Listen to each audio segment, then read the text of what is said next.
Mr. Sherlock Holmes, I presume. Correct. With whom do I have the pleasure? Emilio Estero, happy to make your acquaintance. I am here on behalf of Mycroft, your brother. He's on his way to Cordona. In the meantime, he requests your assistance with a sensitive matter. My orders are to provide you with the details. You have my attention, Mr. Estevaux. Mark Ridley, the son of General Arthur Ridley, is being blackmailed. Suffice to say, the compromising material is of a delicate nature. The matter is of no small importance to the Crown, especially given the status quo on Cordona. What about the status quo? The Ottoman population holds a certain animosity towards the colonial rule. It's been this way since we took over the island. General Ridley made concessions with their leaders, but I'm afraid we are still teetering on the edge of open hostility. What does Mycroft want me to do? Retrieve the blackmail material? No, sir, nothing of the sort. Mark Ridley is meeting the blackmailer atop the old city bridge tower. You shall observe from a distance, then establish the blackmailer's identity. Do not attempt to arrest him. We'll handle it from there.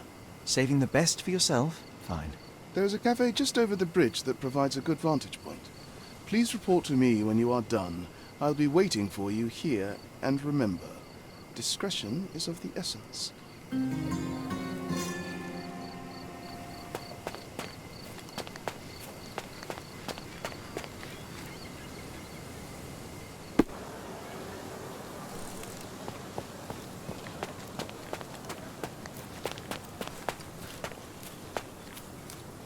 Do exercise some restraint, Mr. Holmes. Find the whos and we'll handle the whys.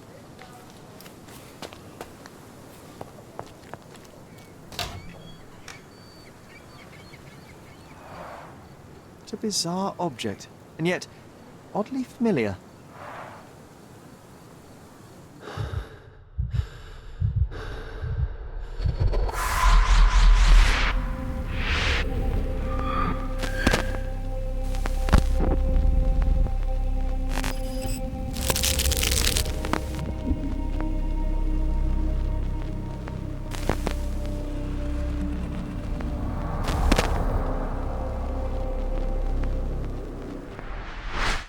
Did you just remember something? Yes. A room full of curiosities and artifacts. I think I can find it in the manor. Sherlock. So, you continue to pursue the imaginary. I had hoped you might have got all this out of your system by now. Mycroft, what are you doing here? Get out of my house. It's my house, actually. I've come to bring you back. I have no interest in returning, let alone with you. I know you lied about Mother all these years, claiming she was merely ill, but she was unstable. She never had tuberculosis. She was not recuperating, but mentally deteriorating, and you never once thought to tell me. How dare you? I shall not indulge this petulant tantrum. You can just tire yourself out and then slink back to London with your tail between your legs. Just tell me everything. I'm an adult now. Show me the basic courtesy of an explanation. You know I will find out eventually. The goal was stability, and that's what you got. The right thing for everyone was to try and move on from her passing. The consequences of one's actions determines what is right or wrong. Yes, exactly. The ends justify the means. After leaving Cordona, Sherlock, you had a normal childhood. In London, I was able to support you, guide you, shape you into a fine and productive young man. You have so much potential, so much to offer society. But that's not the end. Now I found the truth, and it has shattered everything I knew about her, about you, and about myself. I feel unstable because of you. Your actions were not justified. Lying never is. Oh, grow up, Sherlock. It was a white lie which has as much use in the realm of the interpersonal as the international. It is time you come to accept that some things are bigger than yourself. Oh, you are full of it. You like to pretend you care about the big picture, but it's just an ego trip. You like knowing more than others. You like greasing palms and rubbing shoulders with the rich and powerful. You like having eyes and ears everywhere. The fact it helps the nation is incidental, because all you care about is yourself. It's true. I have agents everywhere, including Cordona. If you weren't so damn stubborn, you'd realize that means I'm only here for you.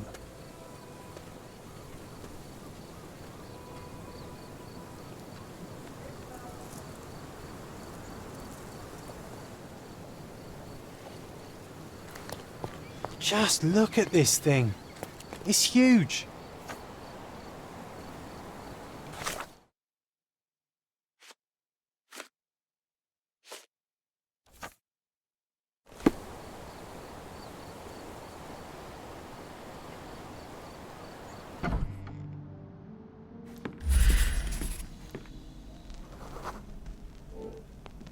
I remember returning home with a pair of perfect sticks. We wanted to turn them into training swords. Oh, that's right. We stood there, frozen, staring at something huge in the main hall.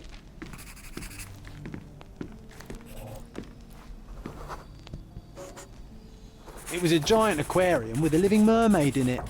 Impossible, it must have been something else.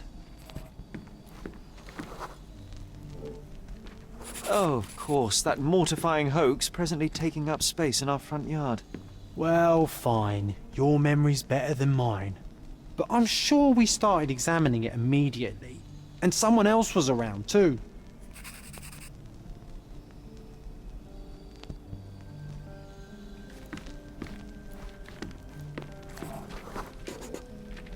It was my mother. She asked what I thought of the artifact. You were really concentrating and holding something in your hand.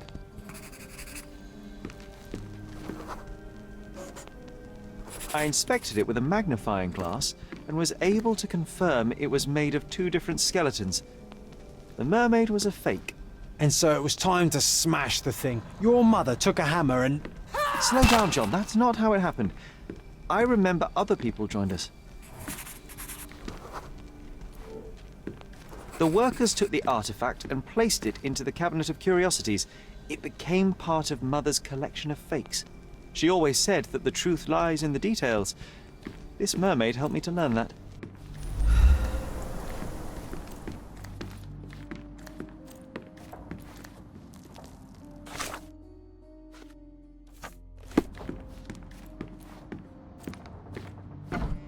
Ah yes, my mother's studio. She was an authenticator, and this was her cabinet of curiosities. I never saw the point. What does it matter if some artifact is real or not? It still exists. Mother said this was among the hunting trophies of a Scottish Viscount. So he tried to persuade everyone that his forest was inhabited by these beasts. It would have been thrilling if it were actually true. One of the most ridiculous fakes I ever saw. Its owner insisted it was a polar bear. He thought the white paint on the brown fur wasn't noticeable.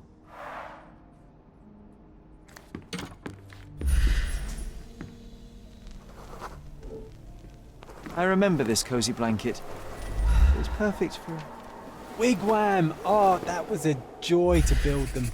Imagining ourselves as wayfarers on the other side of the world. It's a pity how many amazing things are missing from this room. Oh, I remember these. We used them to spar together until Mycroft found out and forbade us from using real weapons.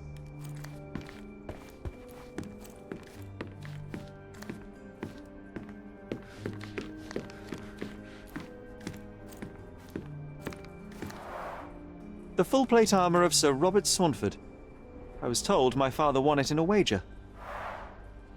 Armour is armour, but look at his sword. Oh, how badly I wanted to wield the blade. Maybe you take it instead of your pistol.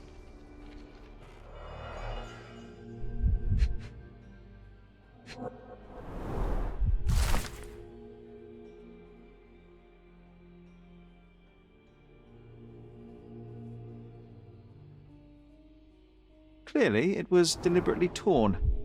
I wonder why someone would do that. The Tulpa, Studies in Tibetan Mentalism. An impressive number of bookmarks. Someone was rather obsessed with this subject.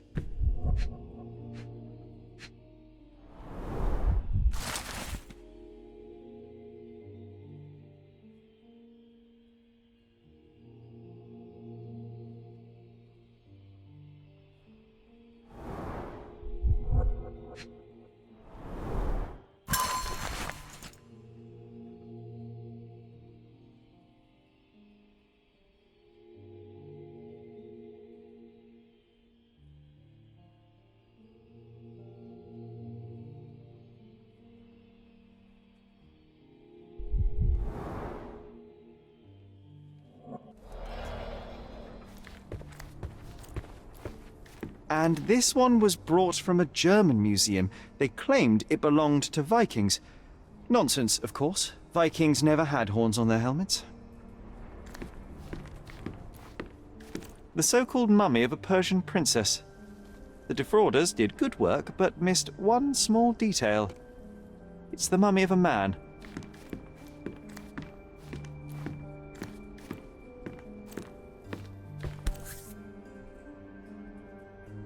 (1852), Bingley, West Yorkshire.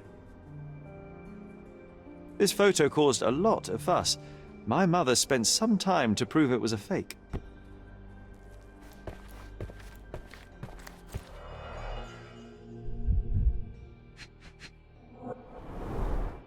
So many calling cards. Mycroft liked to keep useful people at hand. Officer Luciano J. Placido. Reliable and driven. I recognize Mycroft's handwriting.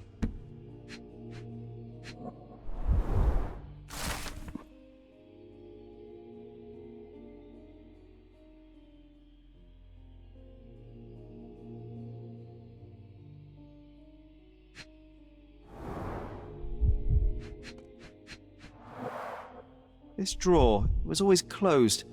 Only Mycroft knew how to open it. I remember we tried to break it open and spy on him, but alas, had no success. Maybe today's the day. Oh, Sherry. Carefully opened. Dated 24th of April, 1869.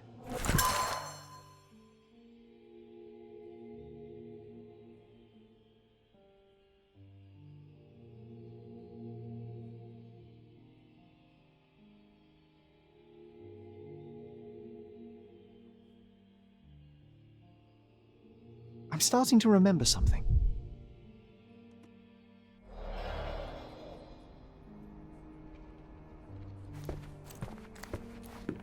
Oh, I remember these. We used them to spar together until Mycroft found out and forbade us from using real weapons.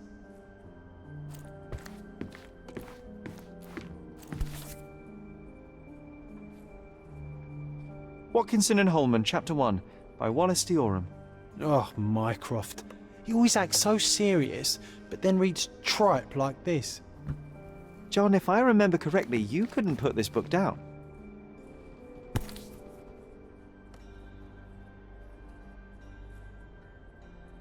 Another fake Holy Grail. Its owner claimed to be the heir of King Arthur. Scarcely believable.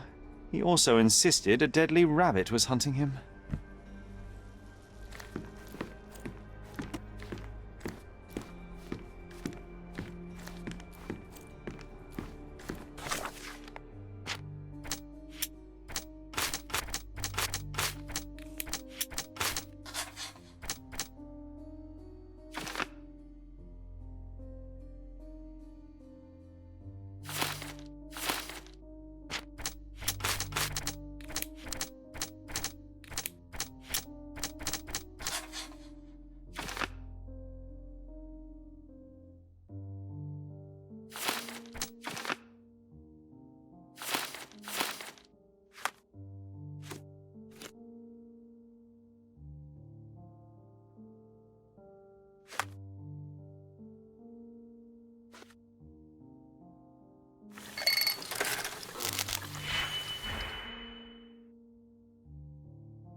Ah, the memory comes back. We snuck about watching him. He closed the drawer and went to the hall. We were like two shadows crawling behind him.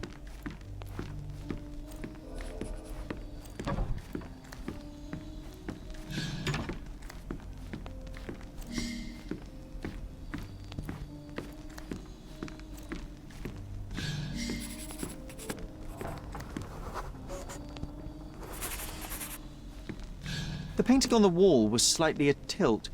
He stopped and straightened it.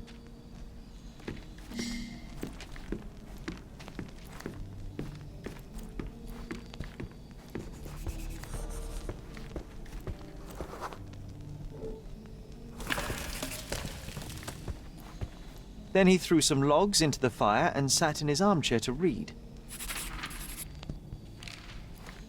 It's as boring now as it was then. I'm sorry, Sherry, but I think that's it. Wait, John, we never use the fireplace in the mornings. What if...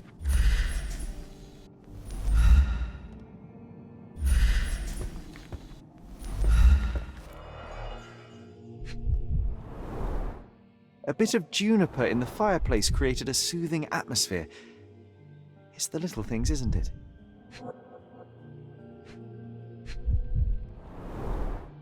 I think this is what we're looking for.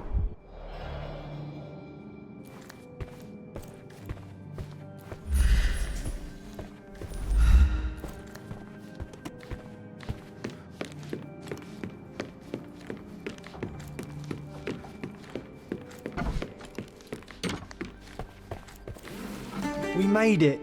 So what's there?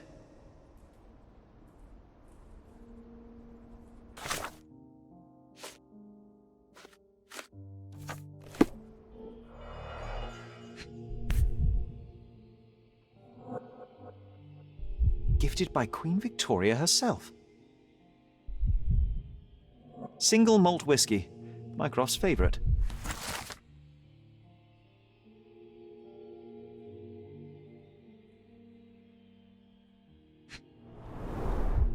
Dossiers on the most influential people on Cordona. Mycroft always had a habit of building files on everyone he met.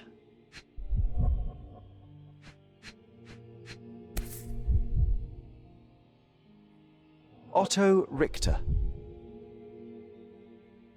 This one is rather thick. Mycroft can be truly dogged in his research.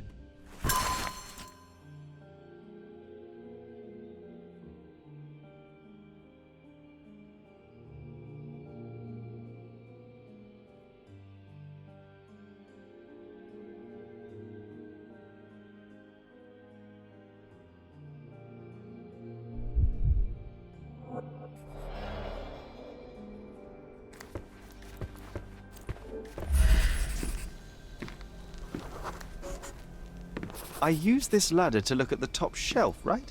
On the day of Mother's breakdown upstairs. Right you are, Sherry.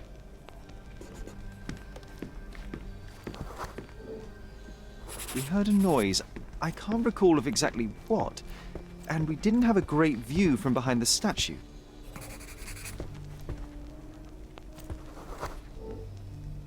Books and papers from the table somehow ended up on the floor. Now it's coming to the surface. I feel it.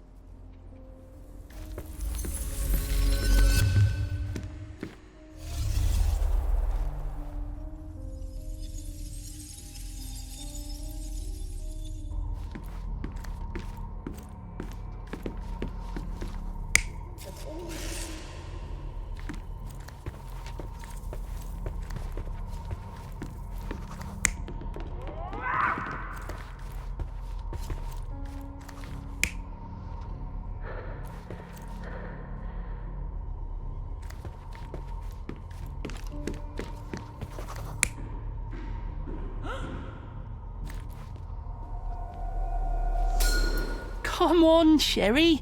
Let's go outside. Wait. Did you hear that? Come here, Sherry. You call this progress?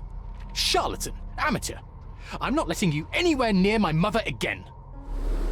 So there was a quarrel between them.